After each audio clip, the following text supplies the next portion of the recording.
we were outfitting Gold Digger Sound, we decided we wanted to stay with the history of American rock and roll.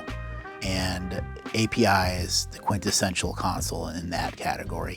So immediately, just right out of the gate, we started looking for an API. And for us, that's the sound of Hollywood. The Gold Digger Sound studios have been in the works for about 3 years from this point. There's a hotel and a bar attached, as well as 9 separate studios in the recording studio portion. I had been part of the planning for the new API 2448.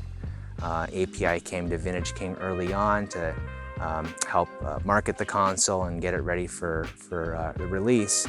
And so I had a knowledge of that console coming soon, and I mentioned to the API factory that I had a client that would be perfect for the console. It's exactly what they were looking for.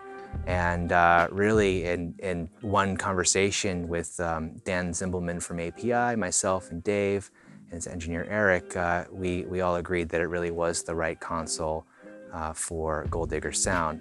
The sound is forward, punchy,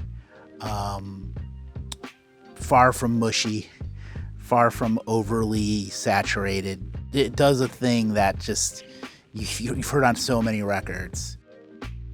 It's just a feeling when you work on them and you're tracking a band, and just a really important aspect of engineering is, I guess, the way you feel when the music's going down. Before I was working on consoles like Neves and APIs, and I spent a lot of time trying to get that sound.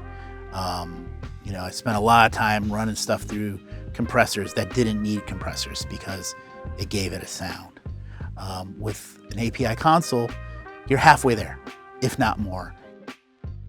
One thing that sold me on the 2448 was the ability to hit inserts at various points of the console.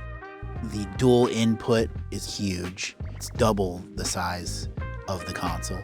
Stereo returns are a big bonus on the console. Being able to do parallel compression, being able to run several different buses if you need to. The other was the actual footprint.